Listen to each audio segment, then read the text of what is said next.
Кепкен қамырдан өте ерекше керемет дәмді Монғолия қазақтарының ұн-қуырдақ тағамын дайындаймыз. Ал енді қыздар, денсаулыққа пайдалы 316 болаттан 5 қабаттан тұратын тот баспайтын иіс сіңірмейтін ыдыстарын алған болатынмын. Сіздер де үйдегі ескі құсқы ыдыстарыңызды трейдинг арқылы осылай ауыстыруға болады. Ондай мүмкіндік тек қана Стала дүкенінде, ол Ақтөбе қаласында орналасқан, онлайн тапсырыстарды қабылдайды.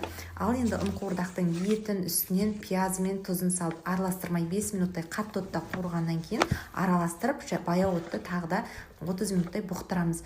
Қамырын кәдімгі жаймаға жайғандай жайып аламыз. Осылай енді 1-2 секундтан қызып тұрған табамызда екі жағын аунатып осылай жартылай кептіріп аламыз. Өте қатты отта ұстамаймыз, қатып кетеді.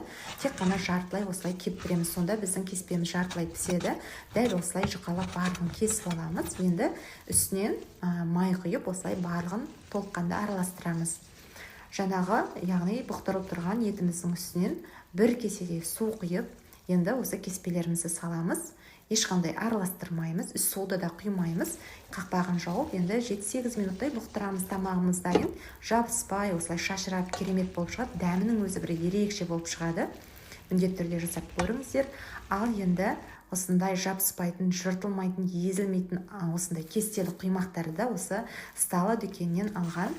Яғни табанмен өте керемет етіп пісіріп алдым. Жабыспай осылай керемет шығады. Бұлардың барлығы сапалы ыдыс болғаннан кейін қатты қысса да ешқандай у бөлінбейді. Сіздерге де кеңес беремін.